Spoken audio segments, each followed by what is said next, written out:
গান শোনার পরিণাম কি হতে পারে? একজন বৃদ্ধা শায়ক গল্পটা শুনিয়েছেন, যিনি আরবের একটি মসজিদের ইমাম।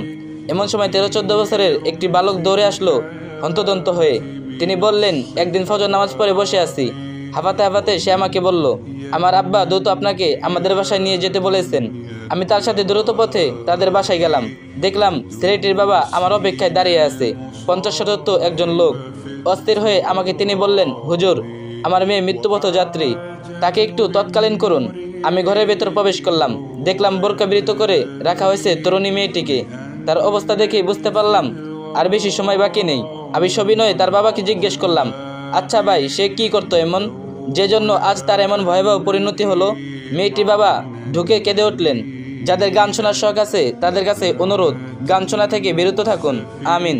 শেষ নিঃশ্বাসগুলো শেষ হতে যতক্ষণ আমি অত্যন্ত আগ্রহ নিয়ে বললাম, মা বলো, লা ইলাহা ইল্লাল্লাহু মুহাম্মাদুর রাসূলুল্লাহ। কয়েকবার এভাবে তাৎকালীন করলাম। সেই কালিমা তো পড়লই না, উল্টো চিৎকার করে আমাকে বলল, আমার বুক ভেঙে আসছে, আমার পাঁজরের হাড্ডিগুলো মোচড়ে যাচ্ছে। আমি আবার কালিমা তাৎকালীন করলাম।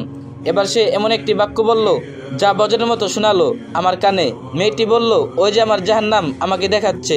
খোদার কসম, আমি আমার জাহান্নাম দেখতে পাচ্ছি। এ কয়টা কথা বলেই সে চলে গেল। হয়তো যে ভয়ঙ্কর স্থান তাকে দেখানো হয়েছিল সেদিকে নিয়ে যাওয়া হলো কিশোরী মেয়েটির রূহকে। কারণ যে যে স্থানের অধিবাসী, মৃত্যুর পূর্বে তাকে সেই স্থানটি দেখানো হয়। আমি প্রচণ্ড আঘাত পেলাম, ভয় দেহ কাঁপতে লাগলো, মনটা বিষণ্ণ হয়ে উঠল।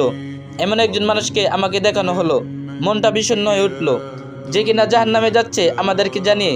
এর চেয়ে দুঃখেরও আক্ষেপের বিষয় আর কি হতে পারে? আল্লাহ তাআলা সবাইকে গান থেকে বিরত রাখুন। আর ভিডিওটা একটা শেয়ার করে দিন।